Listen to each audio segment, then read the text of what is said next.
What we haven't actually talked about in the podcast so far is any of these low-hanging fruit that just regular homeowners can do. Clean your filters. Is it 9 million homes don't meet current energy standards in Australia? I think that's the data. All the homes I go into don't meet them. Look, very few. 100%. There's homes that have been built now that are actually brand new that don't meet them just because they ticked the piece of paper. Yeah. But we are here at the Build to Last studio by ProClimber. ProClimber are a sponsor of ours and our major sponsor of the podcast now. So big thanks to them for jumping on board. There's multiple suppliers across Australia. Each state has a supplier. So any questions that you want to know about the ProClimber products, please reach out to them at proclimber.com.au. But today's guest, Hamish. Tim Forcey. Now, Tim... He's the biggest celebrity we've had in. Look, I would think that if you... there's a few people that come to mind when you talk about, big impact on a big, broad scale, but at that kind of consumer level, homeowner level. Matt, you and I might build 3, 4, 5 houses each a year. So we're having this very small impact. And in a bubble. But Tim, author, also a chemical engineer, is that right? Yep. Look, I'm not going to tell your bio, Tim. Do you reckon you could give a little bit of an insight into who you are? Yeah, it goes way back, I suppose. One funny thing is I migrated to Australia to work in the gas industry. So, I'm a chemical engineer that used to work with the likes of Exxon Mobil and BHP, et cetera, and came down here to work in the gas industry. But these days, working in the home space, I've been a strong advocate for the last 15 years or so for people to not be using the fossil gas in their home. These days, you've got cleaner, cheaper, healthier, safer options. So that's kind of where it started. I did end up at the University of Melbourne back in 2015, and we were kind of the first to work out that at that point, it was right after the price of gas went up quite significantly in Eastern Australia, that in 2015, you could heat a home with a reverse cycle air conditioner for a third the cost of burning gas. So that was a key message. And we're like, wow, this is, nobody's talking about this. This was even before the cost of living crisis. So that was good news. And also, of course, allowed you to get off a fossil fuel. And as our electricity supplies continue to become, more and more renewables, this is where we needed to go. We published a report out of the University of Melbourne, got a little bit of media, but then the next step was, how do we tell more people about this? And I started the Facebook group, My Efficient Electric Home, which now has 168,000 members. And we still get 100 people a day joining the Facebook group. Wow. So, we're trying to get the message out to a lot of people that you can do some different things in your homes these days to make them healthier and safer and cheaper to operate, not using the fossil fuels, getting onto the renewable energy, taking advantage of the stuff that's out there now, the solar panels, the batteries, the air conditioners, the heat pumps, as well as improving the thermal envelope of your home, the insulation, the draft proofing, the window coverings, etc. So that's what we try to help people with. What was your aha moment? Because you're obviously in the gas, coal, and it's like, oh no, this isn't right. So being a chemical engineer, I'm really interested in how systems work, and started to, of course, get switched on to the climate emergency. I mean, as early as 1992, people were meeting in Rio and talking about climate change, and I was still in the fossil fuel industry, and we're like, oh, this is interesting. Maybe the clouds will save us or something, and so the Earth won't overheat. But the more the scientists looked at it, no, the clouds weren't going to save us, and even to this day, we're continuously pumping out so many gigatons of greenhouse gases into the atmosphere. We're in big trouble. So there was a whole series of aha moments from 1992 until I finally did get out of the fossil fuel industry. But we need to make some changes. Because I would imagine that, being a chemical engineer working for some of these big companies, you would have had quite a lucrative job that paid well, and it's just maybe sometimes you could sort of maybe turn a blind eye to people would. They probably continue. People still are. And maybe I was kind of early, and I'm like, okay, I'll leave this industry, and then a lot of my colleagues and mates and friends will leave the industry as well, but no, they didn't.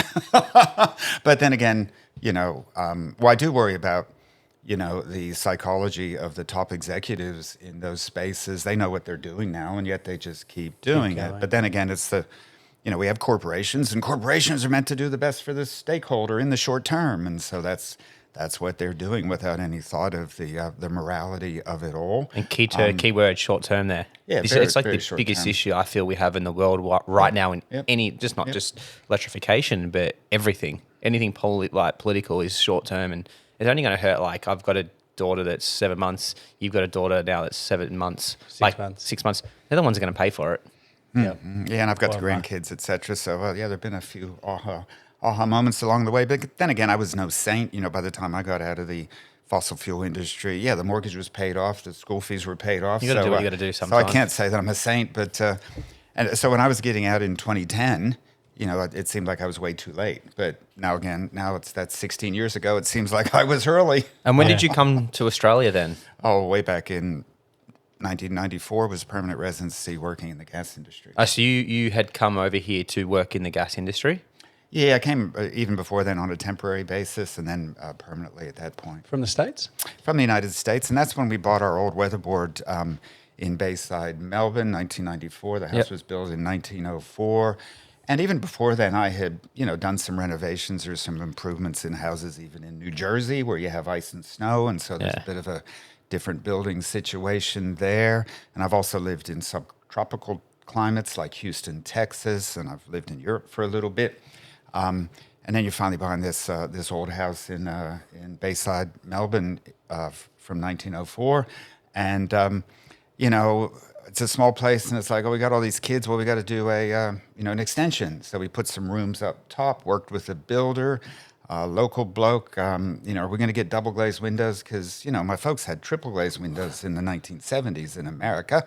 Are we going to get double glazed windows? Heck no, we don't need double glazed windows. I'm not sure where you would have gotten them in Melbourne in 1994 anyway. And then how about insulation in the walls? We're going to put insulation in the walls?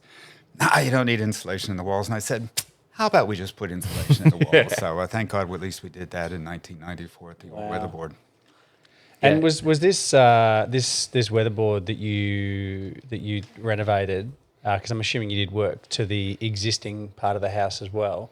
Was this like a little bit of a testing ground for some of the things that you now talk about in the book and on My Efficient Electric Energy Home? Is that what it is? No, get it right because no one does. My Efficient Efficient Home is the name of the Facebook group. It's literally on the book. All right, I'm going to keep. What's the best? Every different. I don't know. My Electrifying Energetic Home or something. I don't know. Everybody always gets it wrong, and that's fine because it was a dumb name, but for the Facebook group. But we knew we wanted electric homes. But electrifying's not enough. You also need to be efficient about it. I mean, there's no point building an inefficient electric home. And so that's why we had to have the word efficient in there as well. And that helps to bring in, the improvements to the thermal envelope of a home, the insulation, the draft proofing, window coverings, et cetera. So sure, our own home, I've always been quite hands-on. I grew up on a dairy farm, so, do a lot of stuff yourself, DIY, that's for sure. You have to. And so, sure, I remember, after 20 years of draft proofing the house, I had a blower door test done. So that was exciting. Yeah. So some of this stuff doesn't get done overnight, but, if you work at it, you can make some improvements. You've got to start somewhere. That's right. Yeah, just get started, and the draft proofing can be one of the easy things to do. And when did the Facebook group start? So that was, we've just passed over a bit over 10 years. So back in 2015 is when that group started. And like in the first year, once I started the group, I started getting in contact with all my friends and people I knew who were in this space. But after the first year, we had 500 members. But like I said, we'll get more members than that, new members coming in a single week these days. Yeah, it's crazy. And who did you start it with? Who'd I start with? Yeah, was it just yourself, or who were the people that you for the Facebook group, you just what happened was, like I said, we wanted to spread the word that people could save money by heating with an air conditioner, and we had finally done that. We had the old Banger air conditioner in the wall that was there when we bought the house, and so on the hot days you'd all go sleep in one room. That's what you did. And I put the ducted gas heating in 1994 because I worked in the industry and I knew that was the cheapest way to heat, and that's what people were doing. But to start the Facebook group, well, we finally got around to putting some split systems in. Others have been way ahead of me in this. I'm not a leader. eventually I follow up and get there. And so we put a couple of split systems in, more to start a summer. But then, of course, we knew that we'd want to try them for heating in winter because we'd done the numbers and worked out it was the cheapest way. So the next winter, then we started heating with them as well. And that was about the point. It was like, well, how do we tell more people about this? And my kids said, well, Dad, there's this thing called social media. And I said, what's that? And they said, well, like Facebook. And I'm like, oh, my God, I got to join Facebook. So that's what I did and just started the group, and it just goes from there. So you said just before that you're not a leader. You Rip. You currently have 168,000 people on your Facebook page. I'm just going to go home. Following what the messaging that you're trying to tell people. How are you not a leader? Oh, well, just being a bit humble there, I suppose. Yeah, no, I've actually written down here, humble leader here. I was but there were others that have been, look, like we were just talking before we got started here, 10 months ago, my wife, bought our first electric car, which now I drive all the time, thank you very much, 10 months ago. But I've had friends who've had electric cars for 15 years. So. But do you know what, though? Because I've read Sol's book as well, Plug-in, his latest book. Yep. And he talks about having this iterative process of getting rid of our car, fossil fuel burning appliances, and your car being one of them. So why would you get rid of a car that's perfectly normal now just to go and buy an EV? It's the same with your hot water. If your hot water is perfectly normal, or perfectly good and operational, and it's gas, we'll keep it for a bit. You know that there's an end of life. Yeah, well, yes and no, because every bit of greenhouse gas we put into the atmosphere is going to be doing us harm for a long time. So, no, I do encourage people to move as quickly as they can. Maybe we didn't drive a lot to start with, and so in that case, there's priorities elsewhere. I was just trying to jump to even your the defense. hot water system. I was just trying to jump to your defense about just getting even the hot water system and any other gas stuff. I mean, you're paying like $1 a day just to be connected to the gas grid. So the electrical grid have kind of done that a little bit too, haven't they? I'm with Amber, and I've got to pay $15 a month. Oh, sure. You pay fixed charges to be connected to the water and sewage grid and your NBN grid and your electricity grid. Fine. But the gas grid is the one grid that you can get off of. And so with a hot water heat pump, you can heat your water for a third the cost of using gas, but then maybe you've even got solar panels on your roof. And of course, you want to self-consume your solar. And so hot water is a great way to do that with a heat pump. And now you're talking basically about free hot water and getting off the gas grid and not using fossil fuels. So, no, I wouldn't wait. One thing about Melbourne, we've got very good water, and our hot water systems actually don't rot out that quickly. Okay. So if you say, you can wait, you could be waiting 20 years to make these changes. There's a lot of rebates and government incentives available now to be making the moves off of your gas heating or off of the hot water. Those rebates won't be there forever. So, have a good hard look at it. But certainly if your hot water system is getting a bit old, then do the research and get your head across the hot water heat pumps and the rebates, because, well, we've just passed Christmas, but it's going to be Good Friday when your hot water system's next going to die, and good luck to you figuring it all out and deciding which heat pump you want on Easter. I guess for those who want to electrify their homes, this is a great book to read. I haven't read this book yet. I'm very excited that you brought it with me. I know Jeanne actually gave us a synopsis of it before we caught up, which is amazing. But I have read Tim's book. Sol's book. Plug-in, yeah. Yep. Mm-hmm. And I would assume that both these books are great pathways for people to look at getting rid of their gas appliances. And then to do it, look, I'm wearing a Goodbye Gas shirt.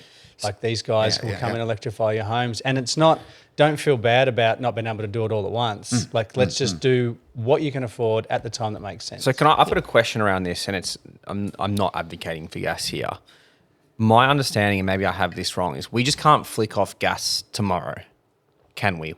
We have to still rely on gas for, say, 10 years or 15 years to just top up the system at certain times. Am I right or wrong? Households could get off gas tomorrow if they can manage all that. And Victoria uses a hell of a lot of gas inefficiently in homes. Yeah. You got to understand that years ago when they found a lot of oil and gas in the Bass Strait, and that was a 60-year supply. gas was basically a cheap byproduct of the oil production. So oil was where the money was. And it's like, geez, there's this gas stuff. How do we get rid of it? And so basically people were incentivized to inefficiently, burn as much gas as you could in inefficient ducted heating systems, et cetera. So that's the legacy we have.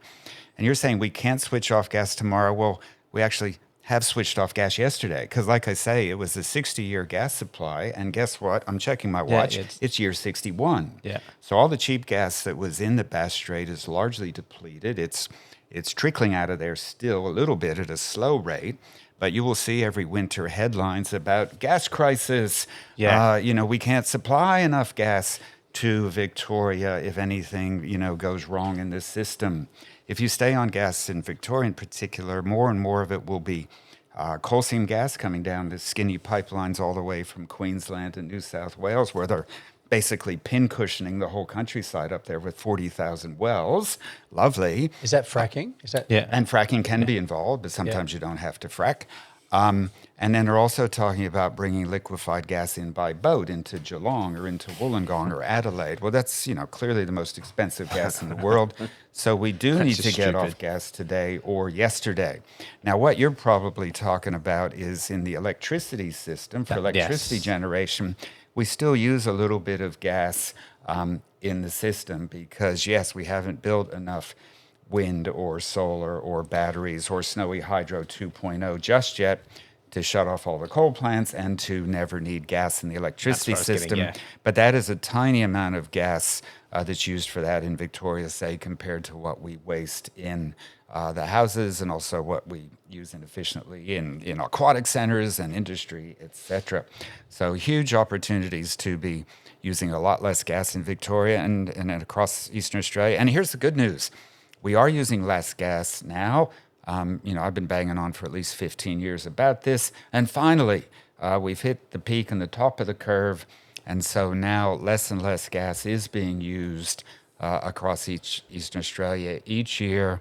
And the data is just in that as of today, there are fewer homes in Eastern Australia connected to gas than there were yesterday. That's awesome. So this is like the first time this has happened. Governments have said things like, we won't be putting gas into new homes, but there was a bit of a legacy of homes that had already been approved, and so the builders were going to build those anyway. So we built a lot of new homes, and up until recently, a lot of them were still being installed with gas. Even though some people were getting their homes off gas, their existing homes, we were still building new homes that were connected to gas. So we hadn't quite hit the tipping point yet, but now we have. Now we can say that today there are fewer homes on gas than there were yesterday.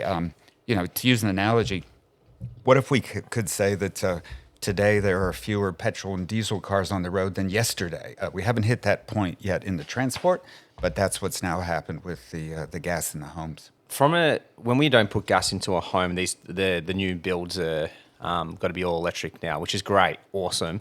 And if I want to go big scale spec home development areas, I don't understand why the developers were kind of against this, because it's a whole service they didn't need to rough in. It would save them a ton of money. Oh, they were just used to doing things the way they always did it. And the gas industry was pretty much subsidizing all that gas stuff. It wasn't the developers that had to pay the money. It's the gas industry, basically. Here's a bribe. We'll pay for all that. And then we can lock people into buying gas for 30 or more years. Yeah, okay. So the developers, it was kind of like, 6, 7, I get that from my grandkids. I was like... and they were always used to doing it. And plus, the people thought they wanted gas, because they didn't know any better. It's like, I want to have the gas flames in my kitchen, et cetera. It's stupid. Not realizing that can contribute to childhood asthma, et cetera. So it was just the customary way of doing it. And it's ducted gas heating and evaporative cooling. Evaporative cooling, that's a technology from 40 years ago, but there still would have been a house yesterday put in with evaporative cooling. So, I know the answer to this, but there's a lot of people who are very pro fossil fuels and pro gas and pro burning coal and all that kind of stuff. They'll be like, well, where does your electricity come from, Tim? The sky. Yeah, the electricity more and more every day is coming from renewable energy, and it's just friggin' fantastic. We recently had some 40-degree days and a bit of a heat wave, whether it was in Melbourne or across Eastern Australia. And in the old days, it's like, oh my God, crisis, the electricity system's going to crash. We got a heat wave. Everybody be turning on their air conditioners. We'll tell you what happened over the last couple of weeks. It's like, did anything happen? No, nothing happened.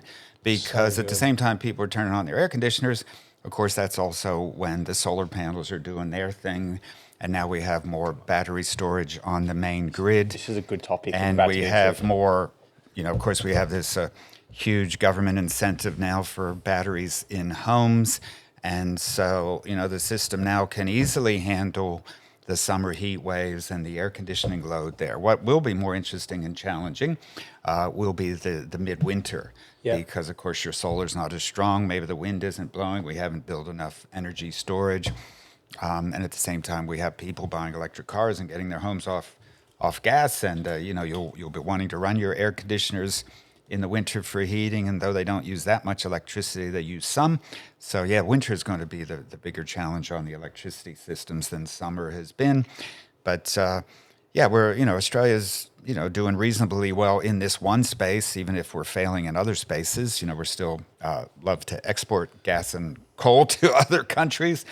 But for our own electricity supplies, they get greener all the time. So there's been huge progress there. So before we keep going to houses, the one thing I think hasn't been discussed as an industry or electrification, data centers, these are going to consume a ton of power in the future.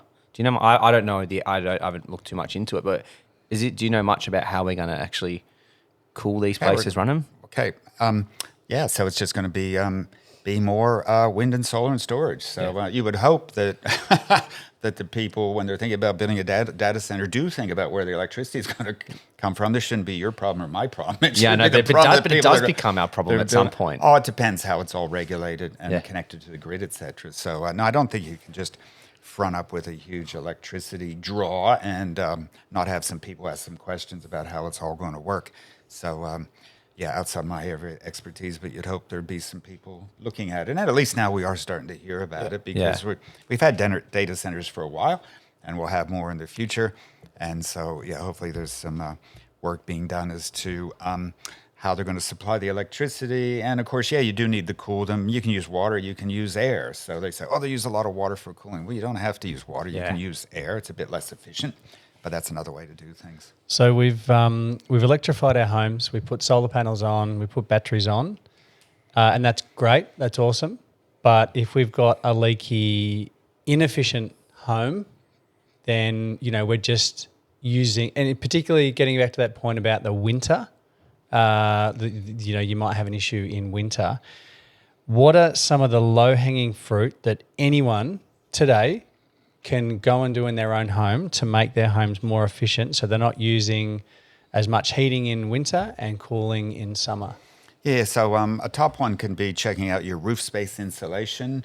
And, if it's safe to do so, if you can go have a look at your roof space insulation. If you see any bare plaster when you're up in your roof space, well, that's a problem because you're unprotected. And you do see a lot of bare plaster. In fact, I see bare plaster every time I go into the roof space. Why? Well, because someone went up there to install the NBN or to install the solar panels or the contractor was lazy. Yeah, or check a roof leak or something like that, and they'll move the insulation out of the way and never put it back. And so most often you find a lot of flaws in the roof space. And I've got kind of a bald head here. On a hot summer day, I don't even need a thermal imaging camera, an infrared camera. I mean, those cameras are useful. You can go in and you could say, right, that spot of your roof there, it's 36 degrees, because it's not insulated. But I can actually feel that on the top of my head as well. So I'm getting there. I was about to say that. Can you feel the same thing too? Don't Give even me 5 need years. the thermal imaging camera anymore. So fixing up your roof space insulation.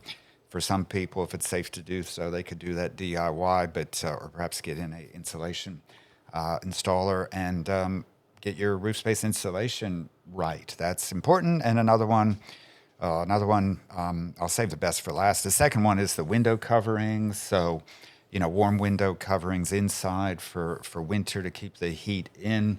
But it's summer now, so also some sort of shading outside to keep the sun from hitting the glass. That's critical. And then the third one's the draft proofing. So our homes are very leaky. They were leaky by design. The older ones, where maybe in the old days they used wood or coal for heating, you'll find these old wall vents in the wall. And that was for air to come through and to burn the wood and the coal and then go out the chimney. So if you haven't been burning wood or coal in your house as your main energy source for a while, then you could possibly think about closing up those wall vents. You should probably get off gas first, because some gas heaters as well need that oxygen coming in through the wall to burn the gas in an old wall gas heater, for example. Or any gas heater potentially can be putting out carbon monoxide and could kill you. So before you start the draft proofing, it's a really good idea to have the gas out of the house. Then you're not going to die from carbon monoxide. And then you can set about plugging up the house and draft proofing it. And the last thing we should probably talk about is moisture management on top of that. Definitely. I want to just jump back to the gas thing, because I get really confused when a client's like, "No, we need gas." So let's just go to hot water. No one runs outside to go, did it come from gas or electricity? So to me, it should be really easy. Just swap. There shouldn't be even a discussion on that one. Yeah, and can I just add something to that? So late last year, we replaced our last gas appliance, and that was our heater. So we had Drew come over and installed an all-in-one Dux unit. Now, this unit is not our long-term one. It's actually going to go on our barn at some point. Dux is made by Reclaim, am I right? I don't know. But anyway, great unit, really cost-effective. But I tell you what, that is so much quicker to get to the point of my tap than the gas one was. I don't know why. So did you have a tankless gas hot water system? Instantaneous, yeah. Instantaneous. Well, they call it instantaneous because it's not. Yeah. So it's good marketing. So an instantaneous gas unit is the opposite of instantaneous. Okay, great. Yeah. Whereas what is instantaneous is a tank of hot water sitting there, whether it was like the old school gas appliance, by gas in the old days, or electric resistive, or a hot water heat pump. A tank of hot water sitting there waiting for you to use it is truly instantaneous. Whereas the old gas tankless units, I call them tankless, not instantaneous. Yeah. You would turn them on, and they would think about it, and they're like, I wonder if this guy's serious. Does he want hot water? Yeah, I guess he wants hot water. All right, I'll fire up. And it's going to take me a little bit while to heat up the water. And then finally, it would heat the water. And then you still have the delay with any system of the just purging the cold water out of the pipes. So any home's going to have some delay.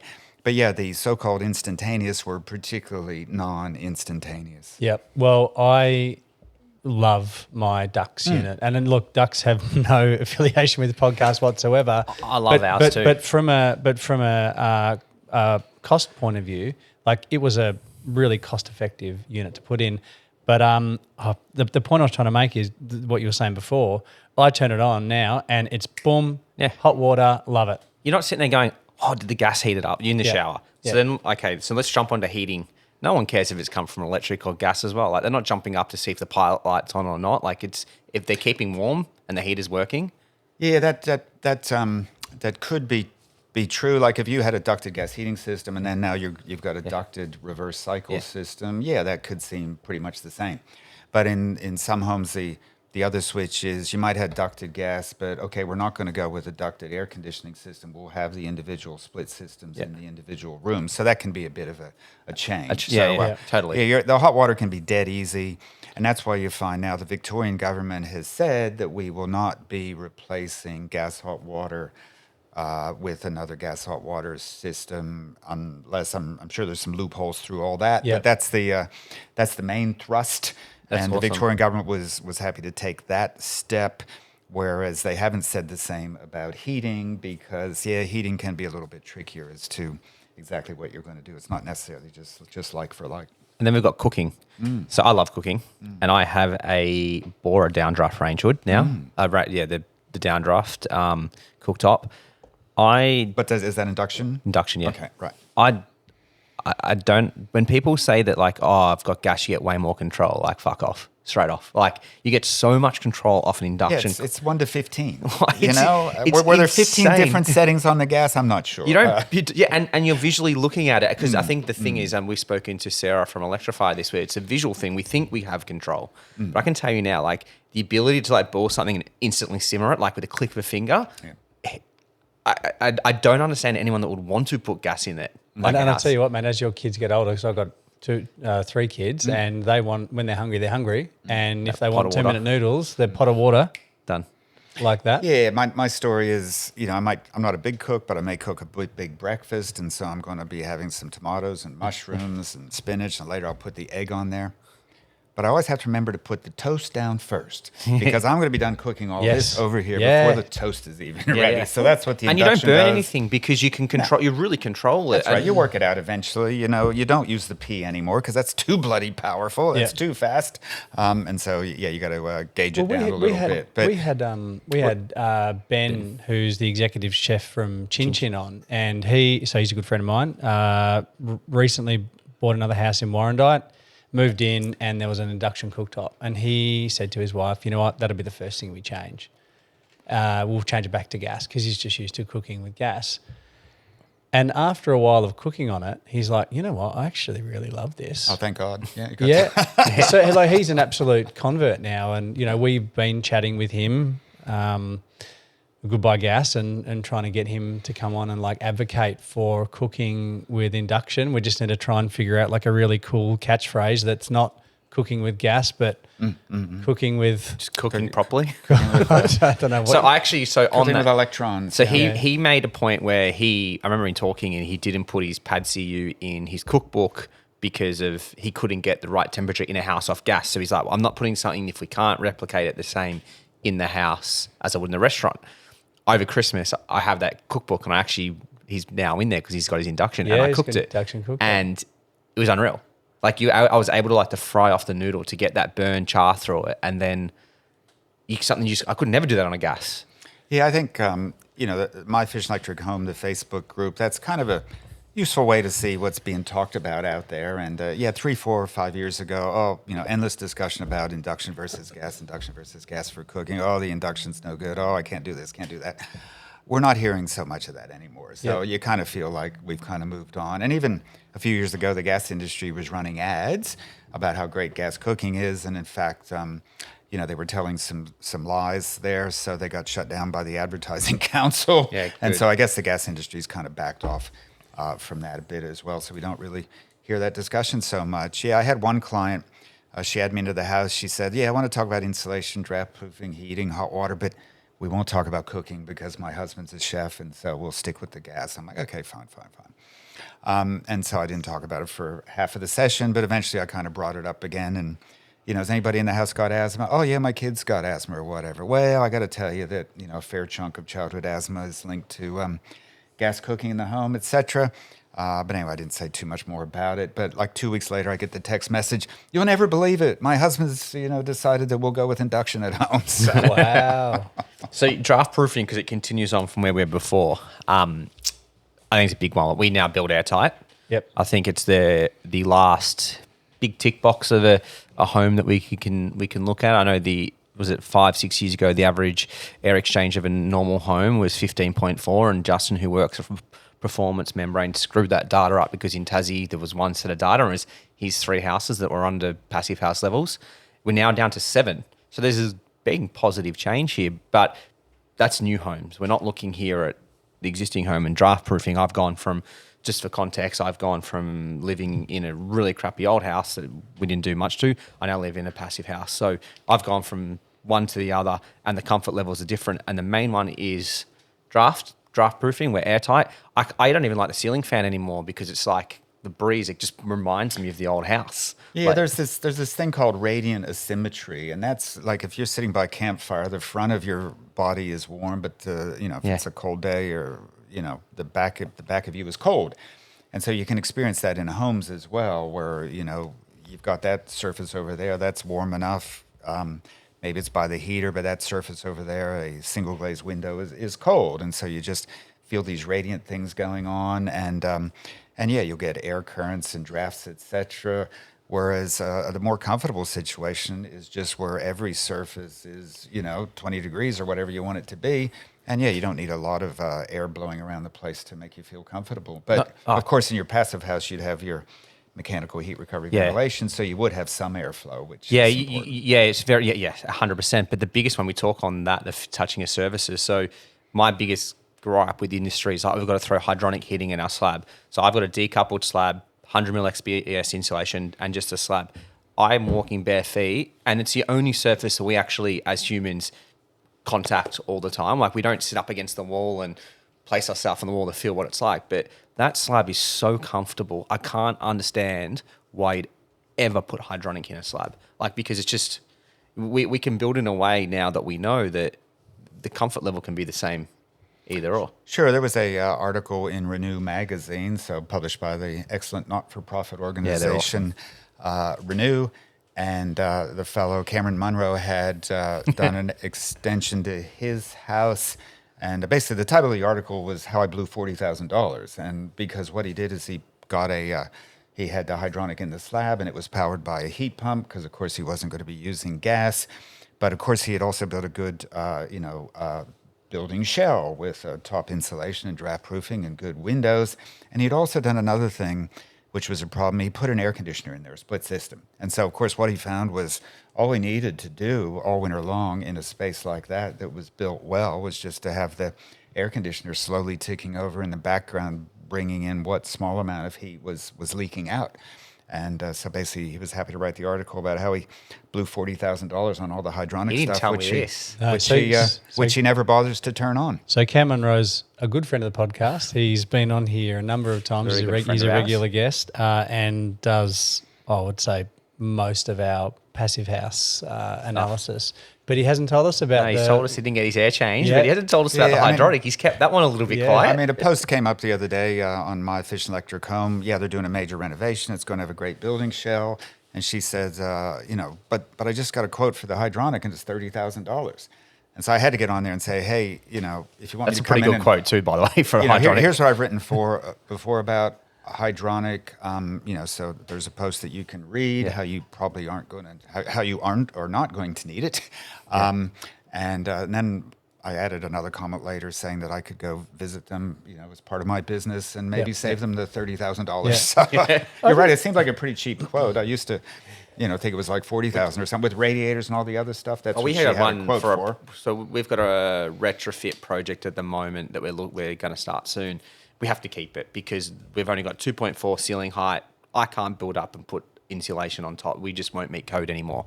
So we're keeping it, but we're going to sort of trench around the outsides and at least get some insulation on the footing to keep it in there. And just replacing the system was about $40,000.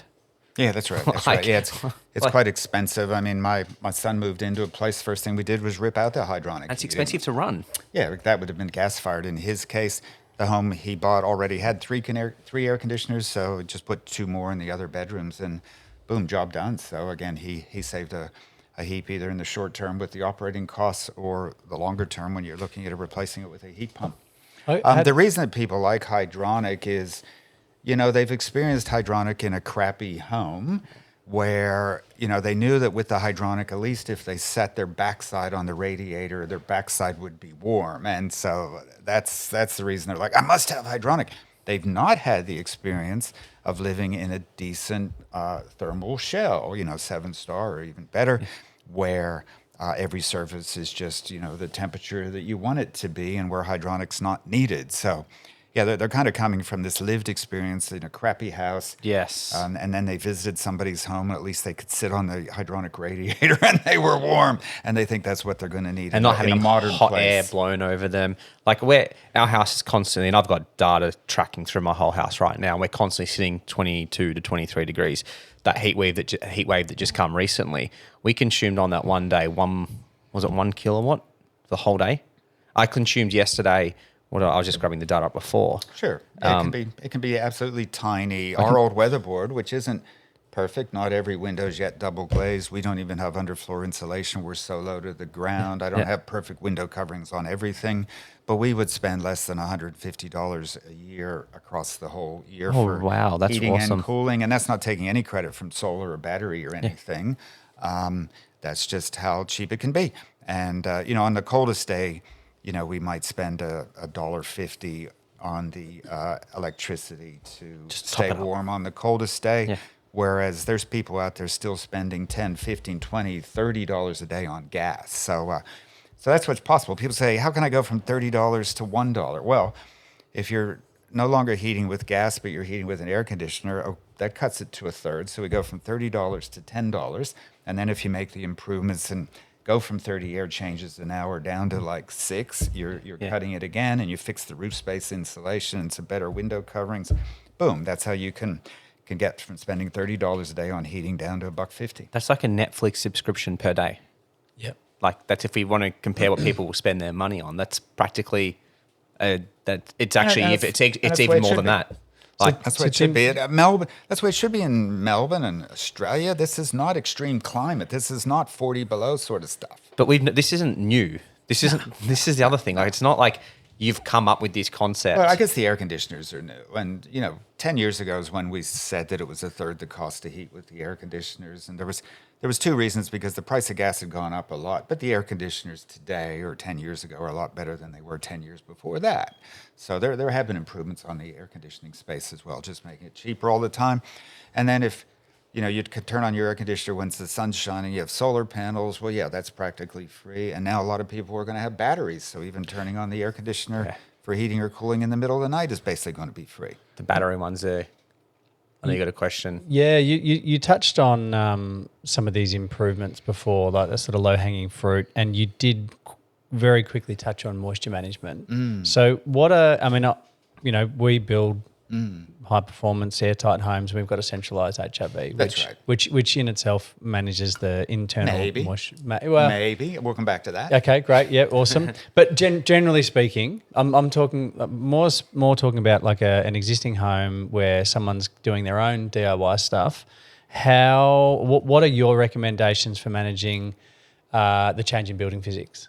So, moisture management. So the first tip is get yourself a little humidity monitor, hygrometer, you might want to call it. You get them for $20 off the internet, something that can tell you your humidity levels and your temperature. Heck, buy 3 or 4 of them and spread them throughout the house, in a bathroom, down the bottom of a wardrobe, down in the basement if you got a basement or something like that, or a sunken area. Anyway, we're meant to live in a relative humidity zone of like 40 to 60%. And what we find is often, particularly in winter around Melbourne, et cetera, is the humidity can be way too high in homes in the winter, and that's where you can end up with issues with asthma or dust mites, but also eventually mold, et cetera. But the absolute humidity is a lot lower, though, when we talk winter, because water will hold more or less moisture. Yeah, so the number you get off these little devices is relative humidity, which is the amount of moisture that can be held in air relative to the temperature. But that confuses the hell of a lot of people. So, and anyway, 40 to 60% is the relative humidity range we're meant to be living in. And some people will say, well, maybe the humidity's too low. Well, yeah, if you're in Canada in the wintertime, they will have an issue with moisture in their homes being too low, and they might actually run humidifiers. Yes. But we don't find that in Melbourne. What you find is the humidity getting up to 60 and then into 70, so beyond the healthy range. And particularly, if we're starting now to do the draft proofing, maybe your humidity used to be lower when your house was so leaky. Now we've draft proofed it. Great. We're keeping the smoke out, which is important for bushfires, et cetera, or maybe your neighbor's barbecue. But also, we're with draft proofing, we've reduced our energy costs, but you do have to also keep an eye on things like moisture and carbon dioxide. We breathe out carbon dioxide, so you got to open the windows from time to time if you don't have mechanical heat recovery ventilation to get the carbon dioxide out of the house. And the moisture can even be trickier. So you look at it and you're like, down at the bottom of the wardrobe there, it is getting above 60%. I did have some mold on my leather shoes there once. Yeah. So where's that coming from? Moisture comes into the house because of the cooking, because of the bathrooms, but also, in the bathrooms, the showering, et cetera. But also the dog, when the dog's breathing out, that's moisture. When you're breathing out, that's moisture. If you're putting water on a pot plant, that basically comes out into the transfusion. It could be coming in from the, leaking through the walls or through the environment. But another really important one is the clothes drying. So we find a lot of people in Melbourne, and they may even do this in the houses that you're building. They're hanging laundry around the house to dry. Because they think that's efficient, but it's not. And maybe a mechanical heat recovery ventilation system will save them and will drive out the clothes and the moisture, leaves the house.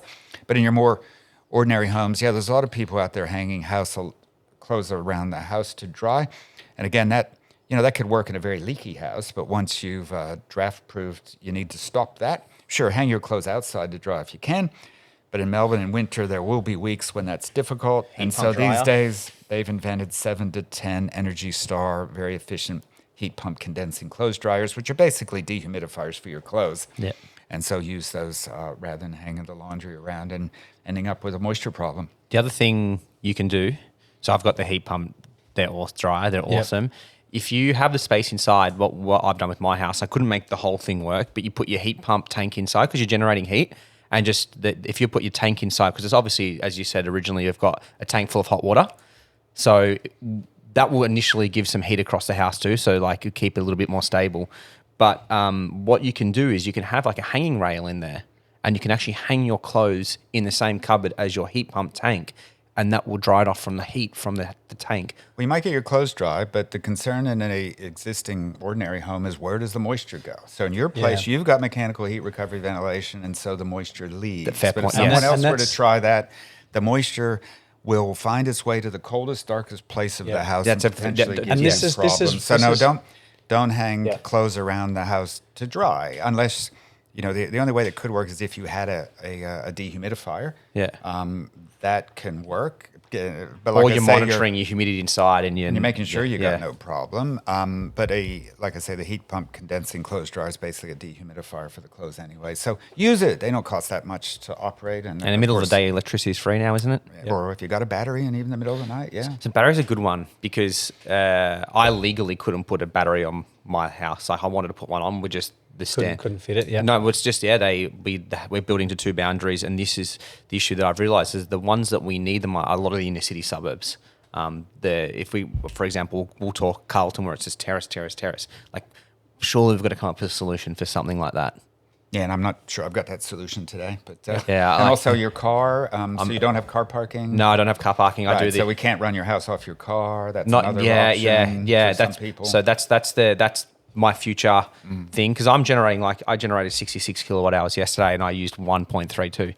Yeah, look, So we got an electricity grid, and people, people can leave the gas grid, but you're going to stay on the sewer and water grid. Yeah. You're going to stay on the NBN grid of one sort or another, and you're going to stay on the electricity grid. So that's what it's there for. It's a social benefit. Not every home is going to be its own fortress that it can look after itself 100%.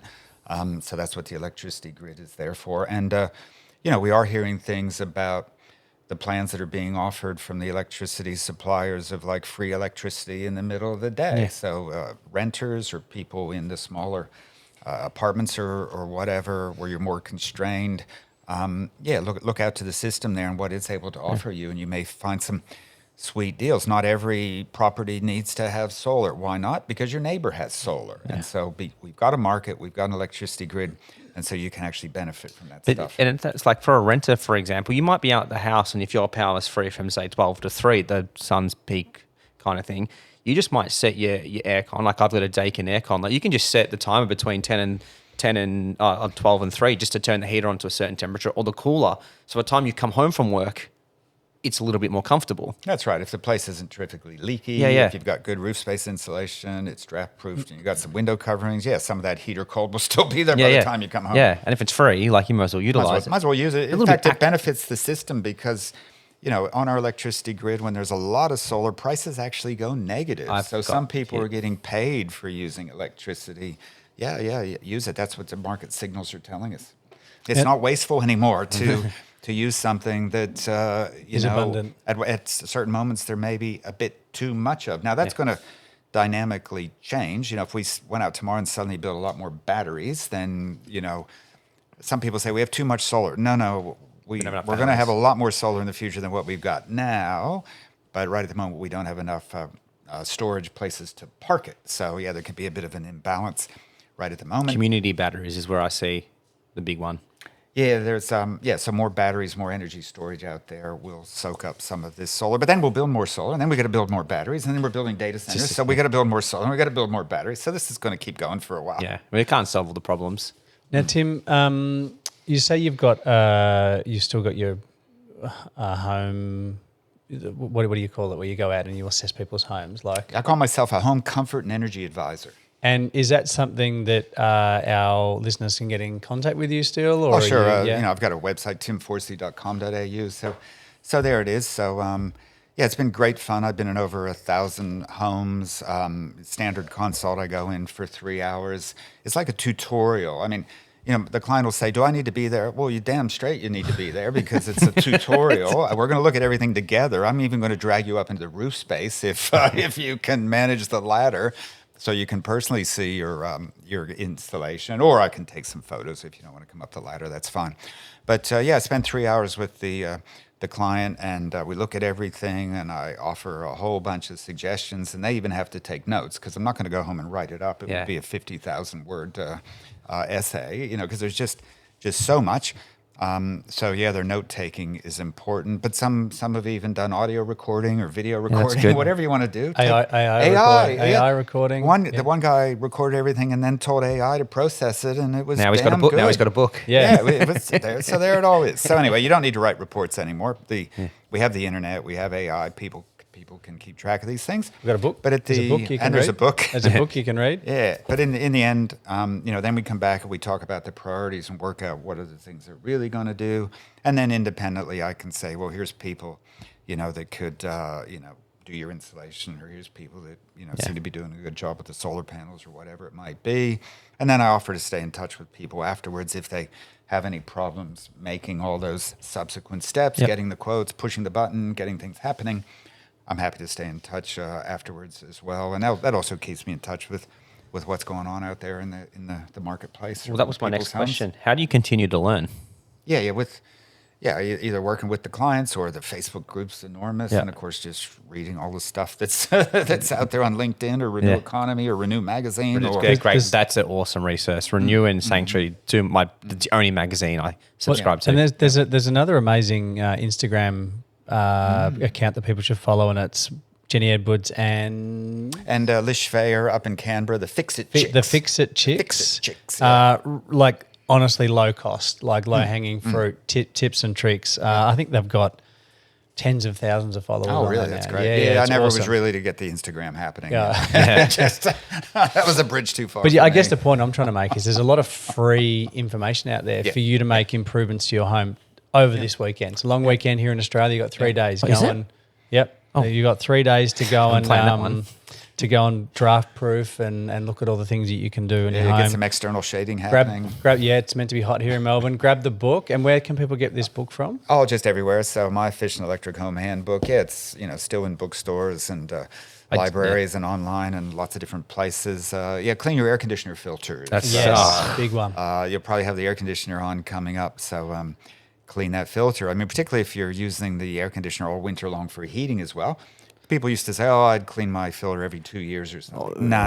If you're using it a fair bit, especially for heating, every couple of months more than every couple of years. Yeah. I mean, we encourage our clients. We've actually got a recurring email that goes out every quarter to remind them to clean their filters. And then we offer a service where we can... And Dakin, on the Dakin I have, it actually pops up.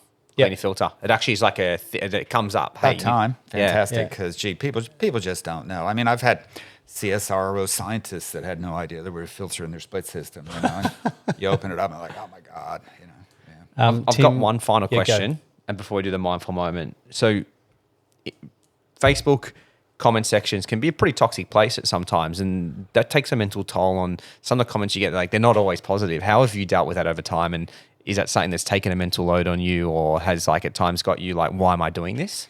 Yeah, I mean, I haven't even been an admin at the Facebook group for about the last 3 years. I was an admin for 7 years, and you're right, it was probably time to get out at that point. But before I made that move, we had 6 other admins, and 5 of them are still there working hard, and I check in from time to time, and they seem to be managing it. But some people say this group is the best thing on Facebook or on social media, so that's good. And so it's just up to the members to report things they see that they don't like, because the admins don't see everything.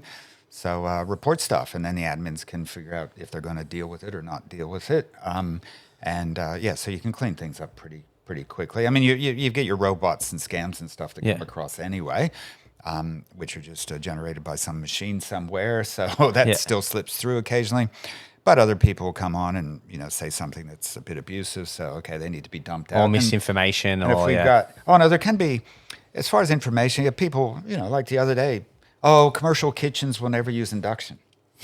So you don't get upset about a comment like that. It's a learning opportunity. Yeah. And so you say, well, okay, read this article about all these commercial kitchens that are now using induction, or read what this top chef is saying. I think the Mulberry Group are looking at electrifying a lot of their kitchens across Victoria.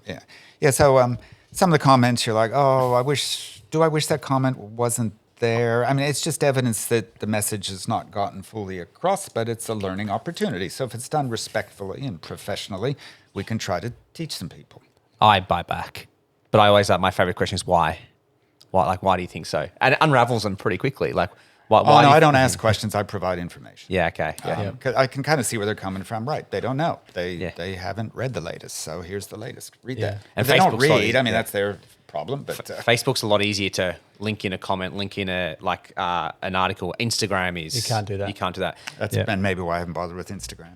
Mindful moment? Yep. You got something? I'll throw it over to you, Matt. Okay, so this week's Mindful Moment brought to you by MEGT, Australia's largest training provider. Tim, the whole idea of the Mindful Moment is we want to sort of give people something to take away for what they do. An apprentice, we've both got apprentices and learning. I think the Mindful Moment for me this week is something just like electrification. It can be done. I think that it's not new technology. There's still a fair bit of misinformation out there, I think, from gas companies and providers, and that's okay. Like they're doing their job, as we spoke about earlier on. But I think that we've got to chat like apprentices. When we spoke about plumbers, like I was speaking to my plumber, and he's like, "But I'm not going to have any work in the future because if we get rid of all the gas, like what am I going to do?" I'm like, "Well, you still got water, buddy, and you still got sewer." Yep. So I think get your refrigeration or air conditioning, license. yeah, Get your refrigeration license. or go do mechanical ventilation as a job. Like that is the most clean work ever as a plumber. So I think if you're worried as an apprentice, as a plumbing apprentice, you might lose your job because we're going to have gas work. I'm like, mate, there's so much more opportunity for you. I tell you what, like I think. Do we know a plumber that's not busy? I would say that organisations like MEGT are only going to get busier over the next decade because so many more people are seeing trades as a stable, viable employment. So, if you are even a mature age person looking at switching industries now, I'd 100% encourage you to get in touch with people like MEGT. And something else to add to what you were saying before, Matt, like particularly with the younger generation that are coming through, like my feeling is that these guys that they haven't been bombarded with all this messaging from the fossil fuel industry like we have. They're approaching this with a completely different lens now, and they're the real change makers that I'm seeing. And they get to do hydrogen in the future as well. That's a joke. That is a joke. That is a joke. It was like a physical reaction from Tim there. Hydrogen goes bang. Let's just say that.